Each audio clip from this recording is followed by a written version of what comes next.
Hello and welcome to Knights of Krynn, and this will be part 21.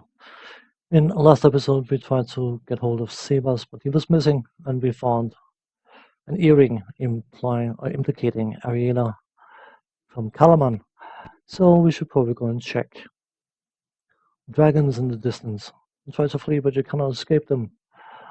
Oh dear, what have we got? A few blue dragons. Well, they are not immune to magic. They don't seem to have much magic resistance in these games, and I'm fairly sure dragons are fairly magical resistant.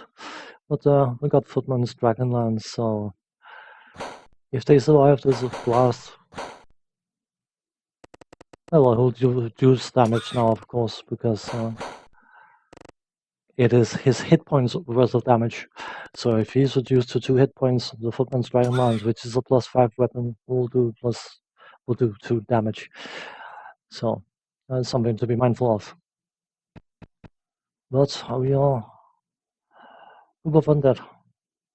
We escaped them. Hooray! Outside the city of Kalaman, you enter. Sure.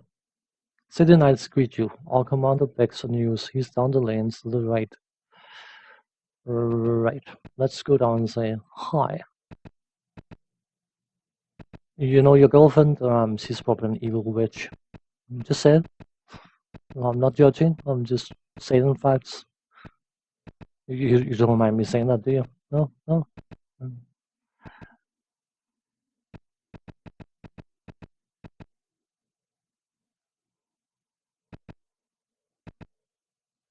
Dane's coming to meet you.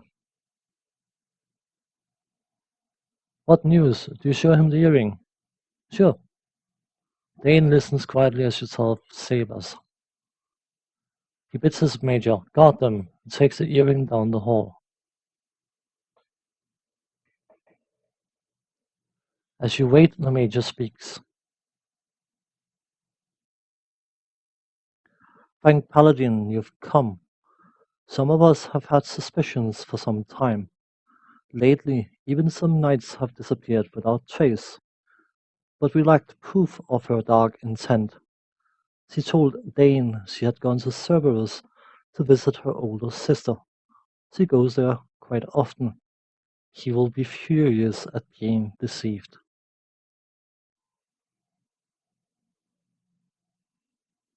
Suddenly a man shouts in agony.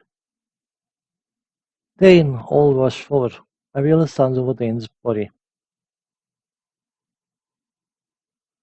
Curse you, I was almost fond of him. Aids, she issues orders.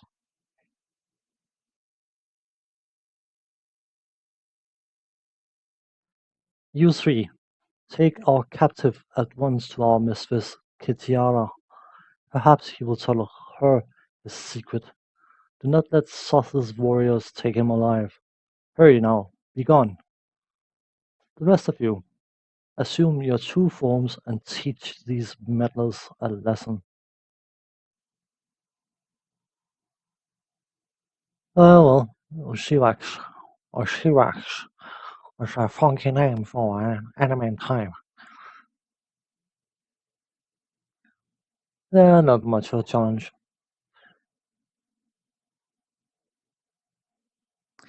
I was mentioning enchanted draconians in the previous episode, and I am still of contemplating the idea of doing Dark Queen of Krynn because it is a mess of a game. But if I do, enchanted draconians are a lot more scary than normal draconians because you can have draconians that will blow up in acid pools and things like that, which was showcased in Champions of Krynn. The enchanted ones are doing roughly what the normal ones are doing, just 10 times worse. Some of them, for instance, will cast a meteor shower centered on themselves when they die, which of course is always nice. They are scary, and you want to deal with them at range if you can.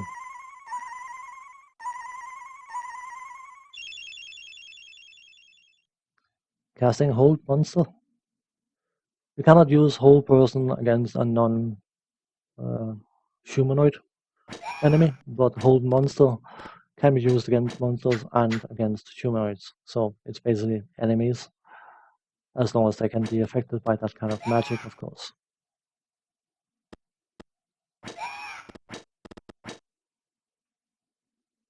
But should be safe where he is, so that's fine. That's why I was getting rid of the mage quickly. Only one with ranged attacks. So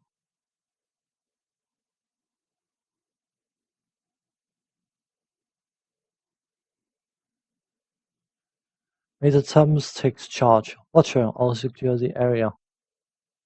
The knights go. Before your eyes. Harriet turns the smoke with eyes into a red dragon. Right next to a guy with a footman's dragon lance, and he's got full health. I think you are in trouble, little lady. Just a hint, this might hurt. Yeah. Just a thought, it might hurt. Money, hooray! Items. Elixir of Youth. The best counter against excessive use of the haste spell, which I won't be doing.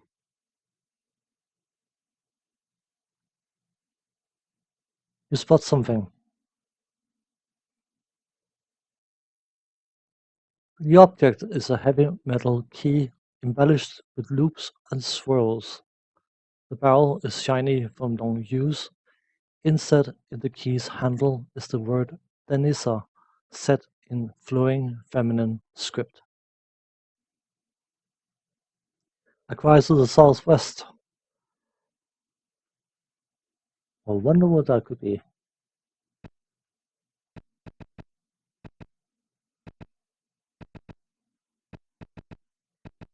An empty cell.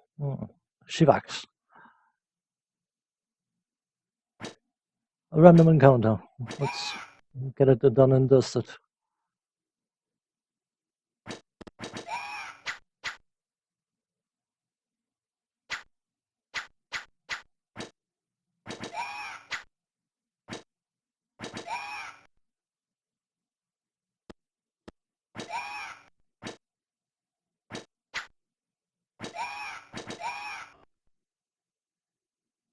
Across to the west.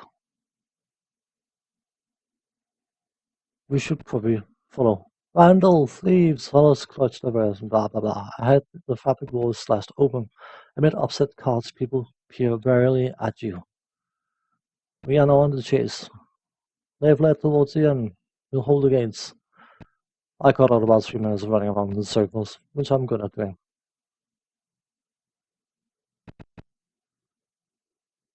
The inn. I know exactly where the inn is. Bottom left corner. I was about to say bottom left side. Almost button, not quite button, but I know where it is. Should be able to find it.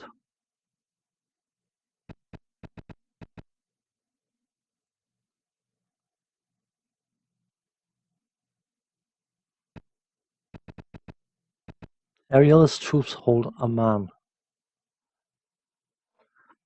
So, more Shivax and a few castles and a single warrior. Yeah, I suppose. I mean, by the way, the Elixir of Youth, you can easily copy that item, as you can do with most of the items in this game, and then you can just abuse haste in every single fight if you want to. Haste in early editions of Dungeons and Dragons will age your characters by 1 year, exactly put in to prevent you from abusing it, because it is quite powerful. Elves could potentially tolerate the use of haste more than the average human, but even though they have a longer lifespan than humans, they are not necessarily appreciative of being aged unnecessarily. And this item can be used as a counter, but I refuse to use that kind of techniques in order to play through these games. It's bad enough to modify all stats to 18. That is more than enough.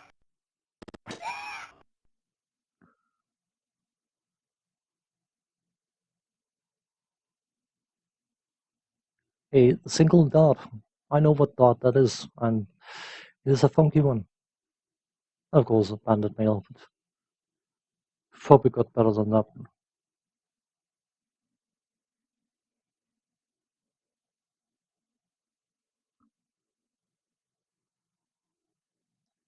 The captive is not sabers but a young man.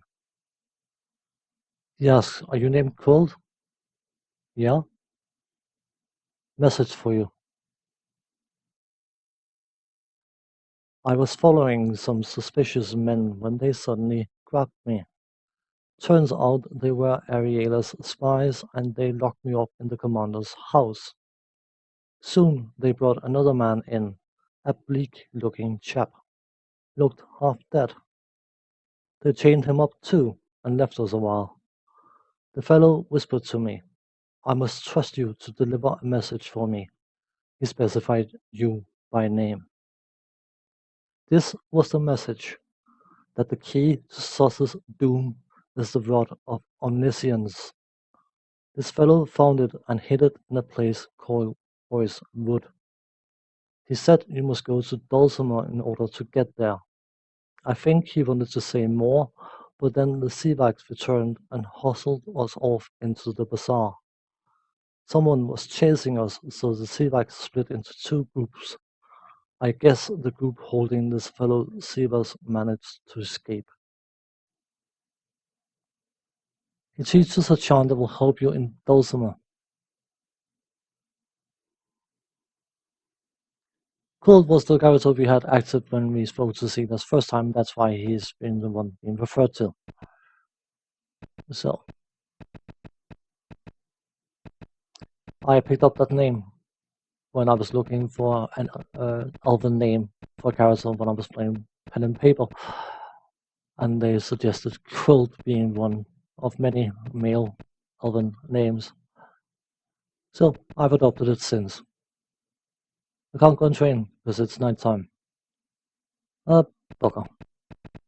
Let's go to the inn and rest until day time and go back and train our ranger.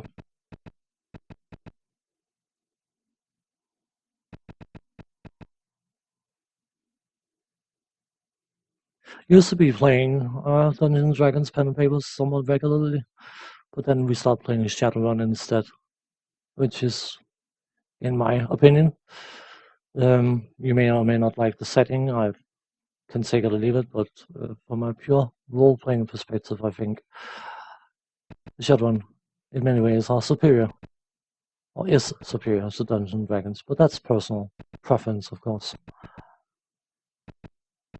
I like the fact that every fight in Shadowrun can be the last one, whereas in Dungeons and Dragons, oh, I got 200 hit points, you can do 30 damage, I'll take him.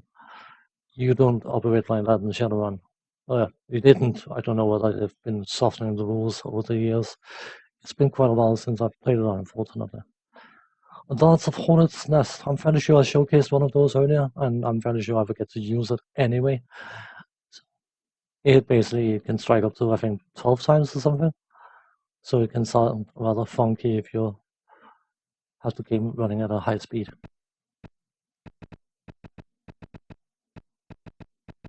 So, Dulcimer was mentioned, but of course, Ariel was frequently going to Cerberus, so it's probably worth heading up there and see what's going up in that location. A location that is not directly tied to the story, but because of Dulcimer being a copy of Cerberus, which you will be told when you get to it, it is worth knowing the layout of it. So, and there's an epic item that I will want to get.